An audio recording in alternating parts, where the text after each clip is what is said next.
Hi, I'm Camdyn Ross, and this is Beyond the Sidelines.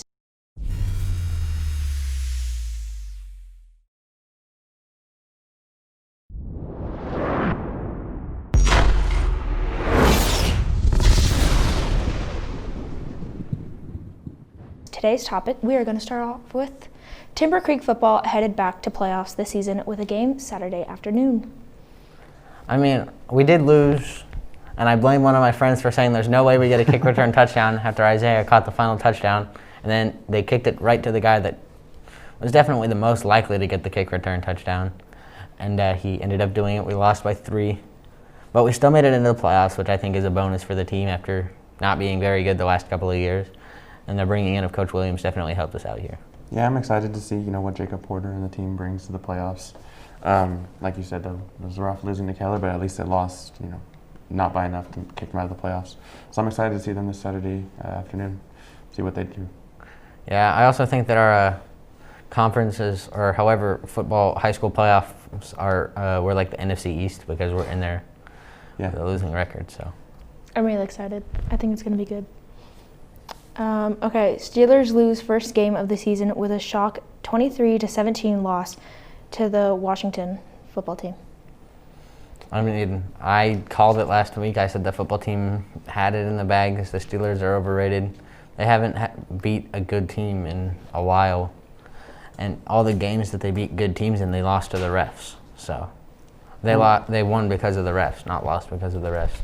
So I think that the football team is an actually good team now that they've established their offense, and I think that the Steelers are overrated.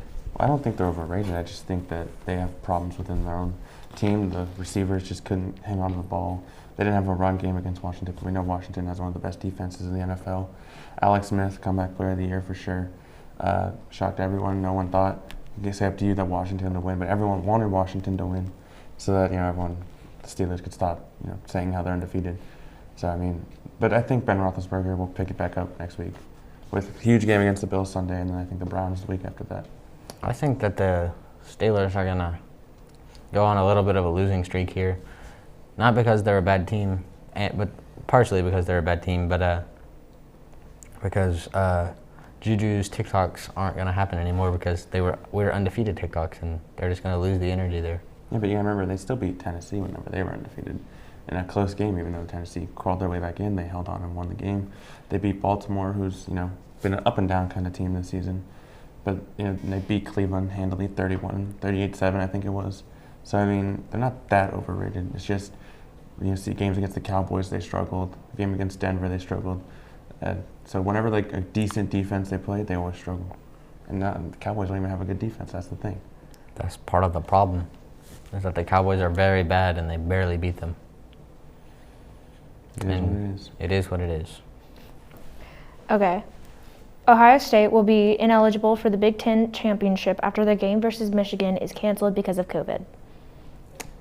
I feel bad for Ohio State here. I had them as potential national championships in Ohio State Clemson college football championship would be so much fun to watch. Justin Fields, the number 1 and number 2 overall picks going at it. But just the fact that Ohio State can't stay away from the Rona is just not helping them out here. It's making it so that they're ineligible for the CFP because they can't get in. They don't have enough games played, so it really does suck for them. I'm just curious to see who they're going to slide into their spot. Yeah, but you see, even though they were COVID riddled, they went out against Michigan State with, I think, 13 starters out, including 3 offensive linemen, and won 52-12. Michigan State's not that good. Yeah, but it just doesn't take away how good Justin Fields is, how good their receiving corps is, how good of a coach Ryan Day is, even though he wasn't there. And I think Ohio State should be in the playoff, even though that they don't play a Big Ten championship because of their pedestal and how good they were last year and how they've improved this year. I think Justin Fields deserves to go out in a playoff game. Yeah, but it does. That's the thing that Corona does for everyone, is it takes away some of your big opportunities. And Justin Fields' big opportunity was to go out a national champion, and he's not going to be able to do it. And Trevor Lawrence is probably going to win his second one this year. So maybe. But yeah, I think we probably would have seen an Ohio State-Alabama semifinal because I think Ohio State would have been number 4 because, Clemson's just that marketable. They have them ahead of Ohio State. But again, not playing those games to be a Big Ten champion, and now we're going to see a whole new Big Ten championship game that doesn't have Ohio State in it. But I still think the CFP should put them in the playoffs just because they're Ohio State. Yeah, I 100% agree. Who do you think will win the NFC East, Washington or the Giants? I'm going to say the Giants. And I know that Washington has a good defense, but I mean, Alex Smith, struggles a bit. Antonio Gibson's going to be out this week. I don't see them, even without Antonio Gibson, winning the division. Giants, they've won their last 4. They just upset the Seattle Seahawks with a good defense. Logan Ryan, potentially the most underrated safety in the NFL. Colt McCoy didn't have a bad game. Wayne Gallman's good. I think the New York Giants are the most complete team in the NFC East, so I have them taking it over Washington. I 100% disagree with you. I think it's going to be Washington because Washington has the offense. Their offense is there. Alex Smith at the helm, he's never been anything special. He's always just been a game manager. And he's been managing the game really well for the football team. And now they have arguably the best defense in the NFL with Chase Young, Montez Sweat, Ryan Kerrigan on the D-line. And then their secondary has Landon Collins as the anchor. And they have a few pretty young, good corners. So I think that Washington is the more complete team. And I think that they're a better coach team, which is definitely going to help them down the stretch. Yeah, I mean, that's true. But look at what Joe Judge has done in his first coaching season. He led them. They were 1-7 a couple weeks ago. Now they're 5-7 in contention for a playoff spot. And, I mean, you get Daniel Jones back this week. It's always huge. So I think that New York will keep riding this momentum to win the NFC East. I just think that they're not going to be able to take the momentum into the playoffs. I mean, though Washington doesn't have Antonio Gibson, the fact that he's going to be out for a little bit helps them if they're going on a playoff run. And their receiving core is really good. They have Terry McLaurin, and they have some young guys that are starting to step up, like Wims and Logan Thomas at the tight end position has been amazing. And then on defense, that entire team has just been surprising everyone. With Jack Del Rio as the defensive coordinator, Ron Rivera as the head coach, I just think that they have the better coaching. And in the next couple of years, I think that the NFC East is going to become the football team and Giants, potentially the Eagles division. But right now, I think it's solely Washington's. Well, I mean, I still wouldn't count the Cowboys out in a couple of years. But, I mean, yeah, I think this year it's definitely down in Washington, New York. It's all going to come down to that Week 17, where the Giants have to welcome in Dallas, and I think Washington goes to Philly. So I think it's all going to depend on that Week 17 week matchup. Yeah, it's all going to depend, but Washington's going to win it. So I have the Giants taking it. Okay, so who do you guys think is going to be the defensive player of the year? I think it's going to be Myles Garrett. I mean, he missed a couple of games because he got the Rona, but before that, he was leading the NFL in sacks, pressures, forced fumbles, pretty much every defensive category except interceptions because he's not a corner. And I understand that people think it should be T.J. Watt. Some people think he got robbed last year. I think last year it was definitely Stephon Gilmore, but Myles Garrett just is built different in all the ways. He gets pressure on almost every play, so I think it's going to be Myles Garrett. I mean, I get all that, but going back to your point, I think it's going to be T.J. Watt. He leads the league in quarterback pressures. When you're able to get the quarterback, not giving him time, you get the sacks, you help your teammates get around him, you help the coverage downfield. He leads the league in forced fumbles. I just think that he's too good of a defensive end not to win it because of his pedestal. And now that he's one of the best defense is in the NFL, I think he can just beat anyone, that right tackle, whoever they're playing. And he can just get to the quarterback as fast as anyone. So I have T.J. Watt taking it over Myles Garrett. Also, T.J. Watt's not going to get it because he's a great player on a great defense. Myles Garrett's a great player on a semi-good defense. There's still so many holes in that young Browns defense. I mean, on the defensive line, there's a couple of holes. On the other side, who's rushing up the middle? On the other side, they have Sheldon Richardson and Larry Ogunjobi up the middle, and then in the secondary, they only have Denzel Ward. And then Grant Delpit, the safety they drafted in the second round towards Achilles last year. Their linebacking core is really young. I just think that Myles Garrett's going to win it because he's younger and he's the best player on a decent defense, while T.J. Watt's are the second best player on a great defense. Yeah, but if you're a standout on a great defensive line, then you have to be able to win that one. I mean, T.J. Watt is the best defensive lineman in Pittsburgh. I just think that because he's that guy on that Pittsburgh defense, which you say is top 2 in the NFL, I think that he's going to win it because he's the standout on that defense. I think that he's the second best player, and he's the best linebacker on that. He's not an end; he's a rushing linebacker. But Myles Garrett should win it because the Browns are more marketable than the Steelers right now, you have to take marketing and all this too. And he gets more pressures, fumbles, pretty much every sort of turnover and sacks than TJ Watt when he has an entire season to play. Well, TJ Watt only has the lead on these things because he played in every single game. And I can see where we're coming from with Myles Garrett, but I just think TJ Watt and how fast he is to get off that line is what's going to make it the difference in this, because he can get to that quarterback quicker than Myles Garrett. Will win him this award. Myles Garrett goes for the blind side, while TJ Watt goes for the seeing side. And Myles Garrett is faster than TJ Watt because TJ Watt's more of a power rusher. I mean, we all have our own opinions. I think TJ Watt will take it. He just leads that Pittsburgh defense. Well, I think you're wrong. Is it the right move to start Jalen Hurts over Carson Wentz? I think it's a fantastic idea. I've been calling for this for the last couple of weeks, and now that it's finally happening, I am a very happy child. I mean, Jalen Hurts transferred from Alabama, then he went to OU, and now the Eagles took him in the second round. All Eagles fans were really mad about it. And now that we saw how Carson Wentz played throughout the early part of the season, even in the later part of the season, he wasn't playing that great, and so they're starting Jalen Hurts to see if he can get an offense, give the offense a spark, and then potentially make a run at the playoffs with the football team and the Giants. So I think it's the right move, but it's not the right time. I think you have to keep Carson Wentz in there until week 16, 17 to you're officially eliminated from playoff contention, because you're not out. You can still win the division, and Carson Wentz is your leader. And I get that he's been turnover prone this year, but I mean he's just the guy, and you take away that confidence now that he had, that already was depleted going into this season. So I think it's the right move, just not the right time, especially now. With guys like Alshon Jeffrey getting healthy, should be playing Travis Fulgham more. Zach Ertz is getting back. Dallas Goedert's back. And I just think if you give Carson Wentz all his weapons back, I think he is one of the top quarterbacks in the NFL. I think that it is the right move to start him because he's been turnover prone, and the Jalen Hurts is exactly the spark that the Eagles need to make the playoff run. I mean, Carson Wentz has just been a boring quarterback to watch. He's thrown too many interceptions, and Jalen Hurts came in and he just lit it up against a pretty good Packers secondary. So I think that bringing in Jalen Hurts is the spark that they need. They're not looking about who's the better quarterback. They're looking at what's the spark that this offense needs to play better overall. Yeah, maybe. And I get that Jalen Hurts is that running quarterback who can get outside the pocket, like people like Lamar Jackson or Kyler Murray. He's not as fast as them. But I would just trust the pocket passer, the awareness of Carson Wentz. And I get that sometimes he makes the bad throws. But again, now that he's getting all his weapons back, if they can just run the right routes, get the right play calling, I think Carson Wentz could lead them to the division.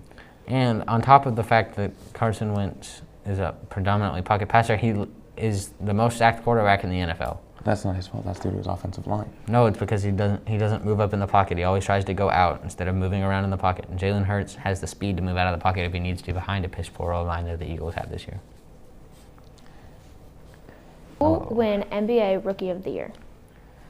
I think it's going to be LaMelo Ball. I mean, in my opinion, he should have been the number 1 overall pick, but he fell all the way to 3.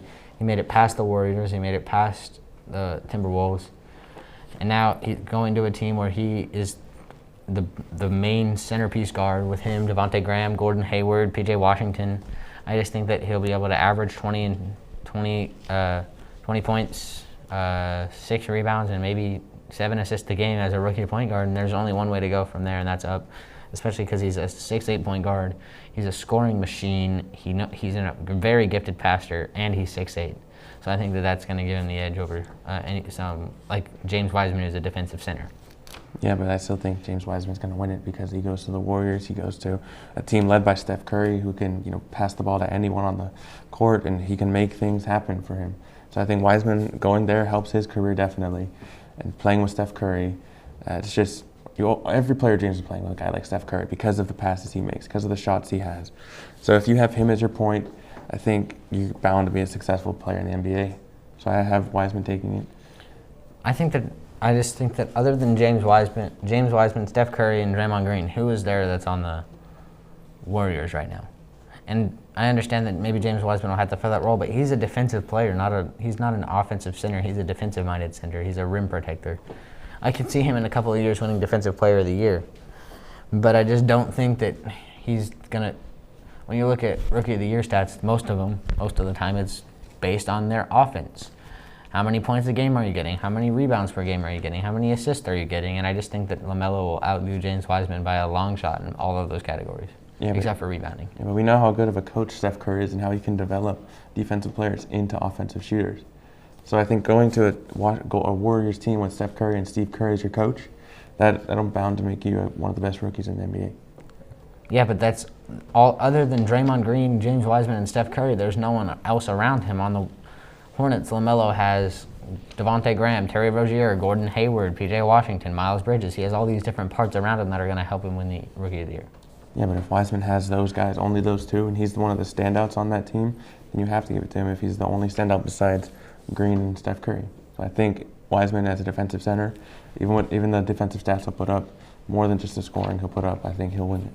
I think that just because of his lack of scoring and lack of passing, he's going to fall just short. And I think he's probably going to finish third in the voting because I also think Anthony Edwards is going to be right up there with LaMelo in the race.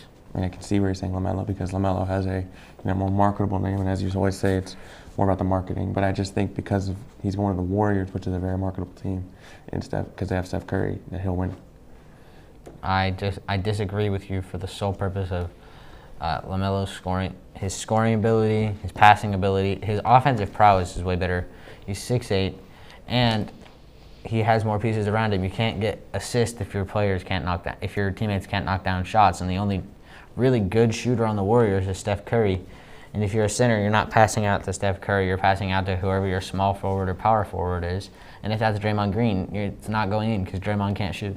Well, I mean, yeah, but you look at LaMelo, you said he has all offensive stats, but the defensive stats, that's where Wiseman will take over. Yeah, but the defensive stats are always overlooked in the Rookie of the Year voting because defense isn't as exciting as offense.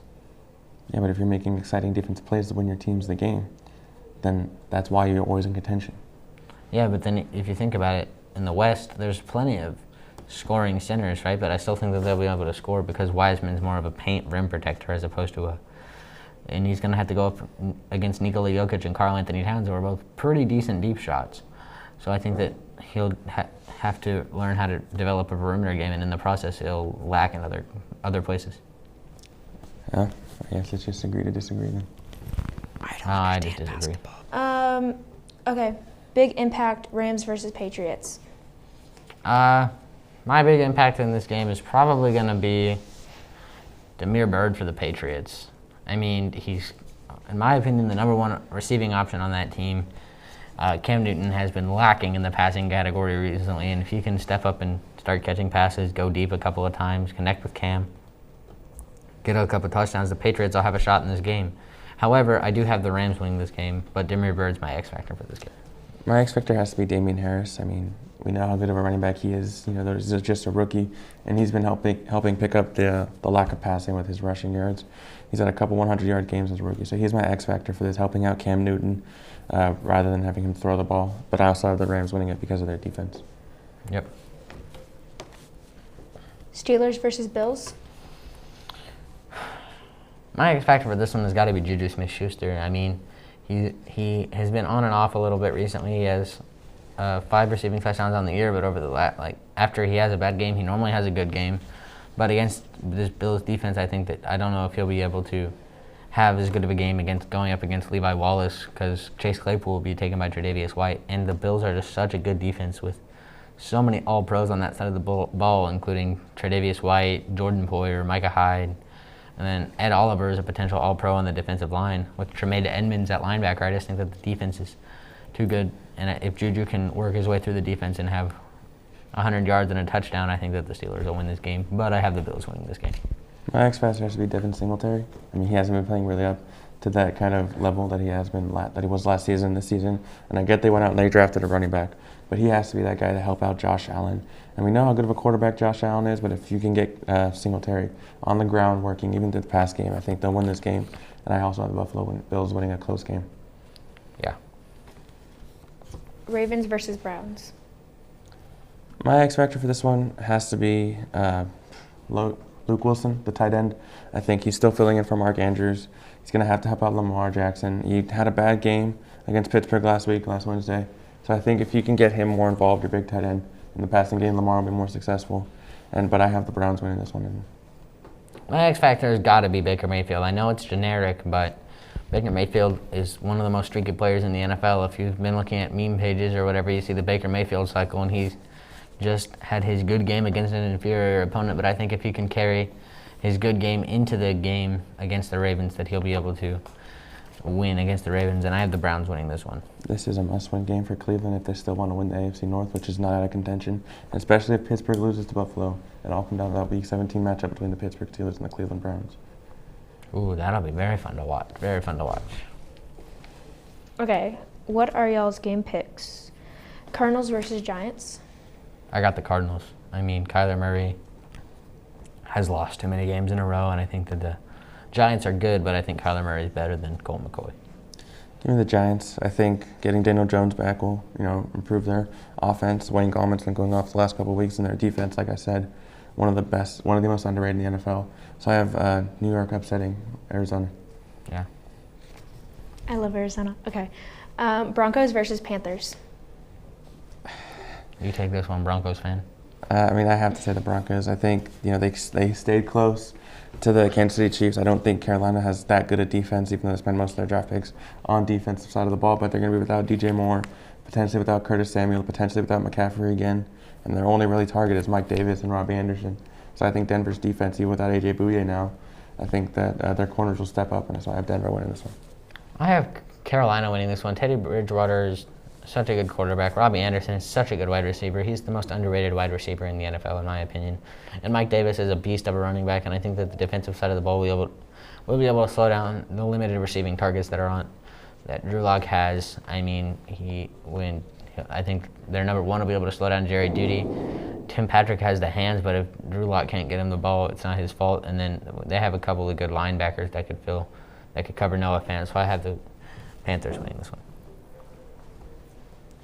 Titans versus Jaguars. Give me the Titans. The defensive line of Saxonville is no longer there, and it's just so sad to watch. Jacksonville, which was one game away from the Super Bowl 2 years ago, now be in a race for the number one pick. And I think going up against Derrick Henry, he's just going to run straight through your defense for a good 200, maybe even 300 yards. Yeah, I got Tennessee winning. I think they bounced back from that embarrassing loss. Even though the score was close to Cleveland, it was not a good performance. So I think that Tennessee will go back to that game. Derrick Henry had 37 rush yards against Cleveland. He's going to have more than double that. So I definitely have Tennessee blowing out Jacksonville. Yep.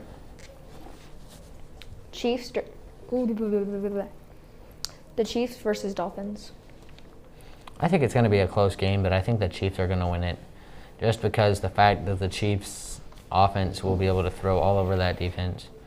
With Byron Jones and Xavier Howard on the other side, I mean, they're good corners, but Patrick Mahomes will be able to drop it off to their tight end, to his tight end, Travis Kelce, who's number 2 in the NFL in receiving yards as a tight end. So I just think that the Chiefs will be able to have the offensive gain on them. Yeah, I got the Chiefs too. I think, like you said, it'll be close because of how good Miami's front line is, how good their linebackers are.